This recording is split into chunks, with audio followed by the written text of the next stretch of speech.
everyone, I'm Dr. Z. I'm a clinical psychologist specializing in transgender care. Welcome to my channel. Today I want to talk to you about social dysphoria, what that is, what it means, and what you can do about it. Social dysphoria tends to fall just in the category feeling gender dysphoria as a byproduct of social interactions or being around social context. Often social dysphoria, while it does tends to happen, while you are transitioning, it is very much more predominant once you've completed your transition, whatever the transition entails for you. But once you tend to achieve the congruency you're seeking, social dysphoria tends to become kind of a predominant big thing on a scene post-transition, whereas prior to transition, you were more likely struggling with a body dysphoria in relationship to gender. Now, once you have achieved the congruency you're seeking for, it's the social elements that are coming at you. And usually the way it tends to manifest is when you're out there and when you are in integrating yourself and you're living your life. Now a lot of you tend to be bombarded by feelings and thoughts about, am I worthy enough as a man? Am I worthy enough as a woman? Am I worthy enough as a non-binary individual?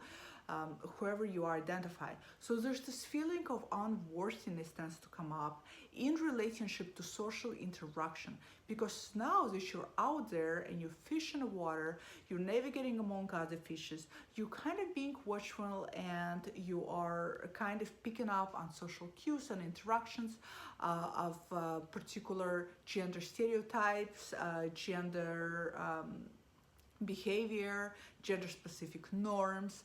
And as a result of doing all of that, you become a little bit hypervigilant. And this hypervigilance tends to creep in and interfere with a lot of feelings of insecurity and confidence, and feeling of unworthiness tend to come up for a lot of people.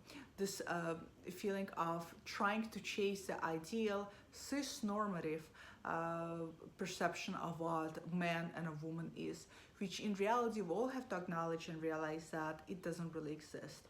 There are sexist differences, which is biology, and we cannot negate nor deny it, but then there are also gender constructs which are completely socially and culturally created, and that's a very big difference. But we tend to cluster the two together. So it's really important when you're out there to be able to realize that. Social dysphoria can be very uncomfortable. It can be very debilitating, especially for people when they start dating, especially for trans female identified individuals when they start dating and they feel amazing about themselves and they have achieved the passability status, in other words, themselves, and suddenly they go out there and they date. And when they come out, they tend to have individuals, what they perceive as a rejection. I hate the word rejection, but they tend to have individuals who are not interested in dating trans women. And as a result, there's this feeling of what's going on. Here I am, I look like a woman, I am a woman, I embody a woman, I am fully myself. Why is this individual still not interested in me? Am I not now worthy enough to be a woman? So this kind of things tend to come up. Also things like that tend to come up with trans men as well, also in dating. The relationships tend to create a container where we are most vulnerable, where a lot of disclosure tends to happen for a lot of you. And as a result of that, that's when we tend to experience a lot of social dysphoria as well, because people one way or another let us know whether they're comfortable or interested in being in a relationship with us. And that can be difficult, that can be painful, and will spike up social dysphoria. So the social dysphoria primarily comes up in dating, and then also primarily comes up in chasing and trying to mimic the ideal cis-normative gender perception of what it is to be one or another gender or either. And it can be very difficult because we're chasing things that are really within the subjectivity field, and it's really important for each one of you to just sit and find out what is the essence and representation of your relationship to your gender, and how you want that to come out, and how you want that to be expressed regardless of how others are seeing you, which is very difficult to do because we're all hardwired, right, to be able to seek approval and validation from external factors, from people outside of us.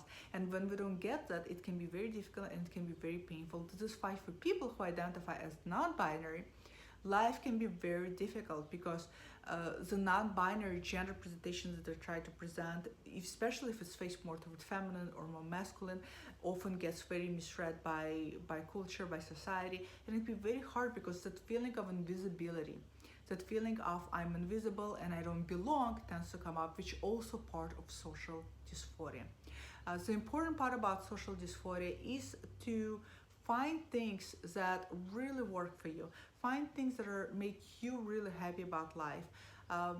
Try to make connection and a relationship with people who see you and who love you. Try to engage in things that give you pleasure, give you joy. Try to engage in things that are very pleasurable to you. And try to work on your mindset and shift the paradigms and avoid all of these loopholes we tend to fall into, where we're trying so hard to fit societal norms, what it is to be man or woman, and by doing that we're perpetuating the binary stereotype. So it's very difficult, I understand. I know it can be very hard, but I think if we situate ourselves with a very different worldview to begin with, it can be that much more easier. So comment below, let me know if you've gone through this period of social dysphoria. How did it manifest for you? Did it also manifest to you primarily in dating, an intimate relationship, or when you were trying to live up to this ideal? What did you do about it? Again, living up to ideals, cis normative stereotypes can bring up a lot of things in us. It can bring up imposter syndrome that I talked about before. It can bring up a lot of feelings, insecurities, and a lot of unnecessary stuff to the surface. And I think it's important to be assertive and accepted of who we are, where we're at in our life, and it's going to help to deal with any of that moving forward. So comment below, share how you went through social dysphoria, what that encompassed for you, what tend to help you, and I'll see you guys all next time. Bye.